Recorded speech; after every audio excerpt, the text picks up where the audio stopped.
Analyse post-mortem de l'incident de sécurité, Colonial Pipeline. Présenté par Anas Kamouni. Alaeddine Boubakri. Introduction. Le ciseau de Colonial Pipeline examine l'incident de mai 2021 où l'entreprise a été victime d'une cyberattaque, analyse les conséquences et propose des solutions pour renforcer les systèmes et éviter de telles attaques à l'avenir, tout en maintenant un niveau de sécurité élevé sans affecter les activités commerciales de l'entreprise. Présentation de l'entreprise, Colonial Pipeline. Le Colonial Pipeline a été créé en 1961 pour fournir en produits pétroliers l'Est des États-Unis, qui ne peut pas produire suffisamment pour répondre aux besoins énergétiques de la région.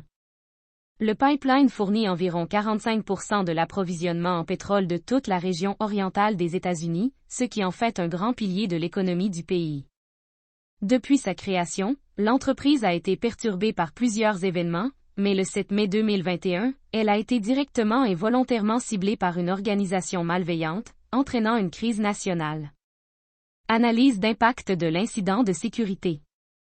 Pour atteindre un niveau de sécurité élevé, il est nécessaire d'avoir une stratégie adaptée qui répond aux besoins de l'entreprise, sans avoir à trop dépenser de l'argent. L'importance d'une analyse et une compréhension des facteurs, des événements et des éléments qui conduisent à cette attaque aidera conjointement à la mise en place d'une stratégie pour lutter et contourner des attaques similaires, avec une surveillance en continu avant même que ça se produise via une analyse des rapports. Mise en contexte. Le rapport de 89 pages du GAO, US Government Accountability Office, révèle de graves faiblesses au niveau des systèmes informatiques de Colonial Pipeline. Le poste de CISO, Chief Information Security Officer, est recommandé pour établir et maintenir la sécurité informatique dans toute l'entreprise, mais Colonial Pipeline ne l'a pas pris en compte et n'a pas attribué de poste à temps plein pour cela. Des mesures ont été prises pour rétablir une sécurité informatique à un niveau acceptable, mais les augmentations de dépenses dans la technologie de l'information de 50% étaient principalement pour des recommandations et d'évaluation de la gestion de risques. Le secteur de l'industrie du transport pétrolier n'est pas soumis aux normes et aux standards de cybersécurité, mais le président de la Réglementation fédérale de l'énergie recommande de mettre en place ces normes ainsi que des contrôles audits périodiques pour prévenir des attaques ou du moins limiter les dégâts lors d'événements comme l'attaque du 7 mai. L'attaque du 7 mai 2021. En mai 2021, l'entreprise Colonial Pipeline a été victime d'une attaque de rançongiciel présumée orchestrée par l'organisation DarkSeed, supposément basée en Russie. Cette intrusion a permis de violer les systèmes informatiques de l'entreprise et d'accéder à des données confidentielles. Le groupe DarkSeed fonctionne selon un modèle différent des autres groupes de hackers, dans lequel une personne peut s'inscrire pour acheter un logiciel de piratage auprès de DarkSeed, puis utiliser un logiciel malveillant en son nom. Les pirates ont exploité un mot de passe compromis pour un compte VPN pour accéder au réseau corporatif. Les hackers peuvent se connecter à distance au système de l'entreprise, en l'absence du mécanisme d'authentification à double facteur pour se connecter au VPN. Au début de l'attaque, environ 5000 employés ont vu leurs données personnelles compromises, et plus de 100 gigaoctets de données d'entreprises privées ont été volées. Le PDG de la société a décidé d'arrêter leur service de livraison de pétrole sans savoir qui étaient les attaquants ni leur motivation et s'ils décideraient d'attaquer d'autres grands systèmes. Suite à l'attaque, Colonial Pipeline a versé une rançon de 75 bitcoins aux pirates en échange de la clé de déchiffrement, bien que certains fonds aient été récupérés ultérieurement par les forces de l'ordre. Le FBI a été informé quelques heures plus tard après la découverte de l'attaque. Après un mois de l'attaque, le ministère américain de la Justice avait récupéré plus de 2,3 millions de dollars du montant initial.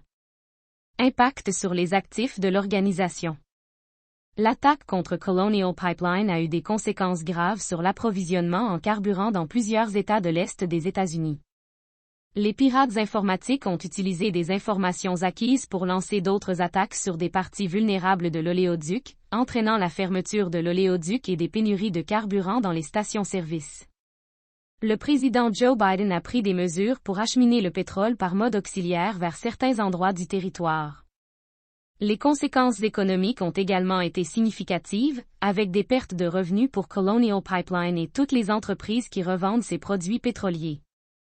Cet incident souligne la nécessité pour les entreprises d'être mieux préparées à répondre à de telles attaques et de disposer de plans de réponse efficaces pour minimiser les perturbations.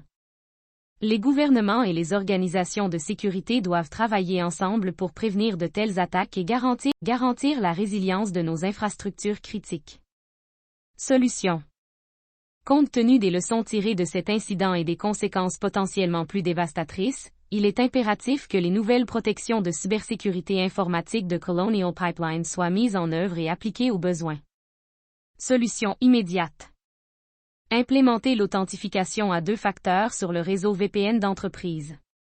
L'authentification à 2 facteurs est une mesure de sécurité cruciale pour vérifier l'identité de la personne accédant à un compte. Donc il est impératif de mettre en place rapidement une authentification à double facteur pour sécuriser les accès au compte, rendant ainsi difficile l'accès à tout compte compromis. Cryptage des données personnelles sensibles. Il est important de ne pas stocker les informations sensibles en texte brut dans une base de données, mais plutôt de les crypter pour protéger leur confidentialité, disponibilité et intégrité. Le chiffrement rend les données illisibles pour les personnes non autorisées, et seul celui qui possède la clé de décryptage peut les lire en clair. Embaucher du personnel qualifié en cybersécurité. Colonial Pipeline a dû faire appel à des entreprises spécialisées pour résoudre sa crise de cybersécurité, mais cela a été coûteux et peu adapté à ses besoins. Il est donc essentiel que l'entreprise mette en place des systèmes de protection adéquats pour son infrastructure informatique et forme une équipe de surveillance capable de détecter les menaces potentielles. Cela aidera à éviter de telles situations à l'avenir et à minimiser les coûts et les risques associés. Nettoyer le système actuel et exécuter les tests. L'incident a révélé plusieurs vulnérabilités dans la sécurité informatique de l'entreprise, par conséquent, il est très important d'examiner et de nettoyer le système actuel et revoir et de corriger les vulnérabilités de sécurité informatique de l'entreprise après une attaque réussie afin d'éviter les futures attaques et les portes dérobées. Solutions à moyen terme. Contrôle, gestion, identité et accès plus stricts. Il est essentiel de gérer correctement l'identité et l'accès des utilisateurs pour garantir la sécurité des systèmes informatiques. Il est recommandé de réaliser une révision mensuelle des accès pour s'assurer que les comptes inactifs sont désactivés et que les utilisateurs actifs ont uniquement les accès nécessaires pour accomplir leurs tâches. Ajout de SOC SIEM. Le SIEM est un système de sécurité centralisé qui permet de détecter et de classifier les événements de sécurité sur les serveurs d'une entreprise. Le SOC, qui est responsable de la sécurité informatique, examine les données générées par le SIEM et d'autres infrastructures pour détecter les anomalies en temps réel. Les entreprises peuvent ainsi bloquer les activités suspectes sur leur réseau distant. Cependant, il est important que des professionnels qualifiés gèrent et analysent les données et les alertes en temps réel. Segmentation du réseau. L'arrêt des expéditions de pétrole a été décidé en raison d'incertitudes concernant la segmentation des différents réseaux. La limitation du périmètre des systèmes concernés est donc impérative afin de segmenter la partie opérationnelle de l'informatique. Créer et ou mettre à jour un plan de reprise après sinistre. Il est inutile de perdre trop de temps à essayer d'empêcher quelque chose qui est inévitable. Un plan de reprise pour faire face aux menaces de sécurité qui continueront d'exister malgré les mesures de sécurité. Ce plan doit inclure différents scénarios et des stratégies prédéfinies pour accélérer le temps de récupération et limiter les dégâts causés. Ainsi, une entreprise sera plus résiliente face aux situations d'urgence. Solutions à long terme. Mise en place d'un système de support unique basé sur un plan de reprise après sinistre. Le risque d'une attaque informatique ne peut pas être complètement éliminé, mais il est possible de limiter les dégâts en installant un système de secours indépendant. Si le système principal est infecté lors d'une attaque, on peut déconnecter le système auxiliaire et reprendre le contrôle pour maintenir la disponibilité. De sensibilisation et conclusion. Les conséquences de cette attaque de rançongiciel survenue le 7 mai ont été un rappel brutal de l'importance de la sécurité informatique et de la protection des infrastructures critiques. Les recommandations émises par le département de la sécurité intérieure, la TSA, Transportation Security Administration, et la CISA, Cybersecurity and Infrastructure Security Agency, visent à aider les organisations privées à se conformer aux normes fédérales et à renforcer leur cybersécurité pour éviter des attaques similaires à l'avenir. En suivant ces directives, les entreprises peuvent se protéger efficacement contre les cyberattaques.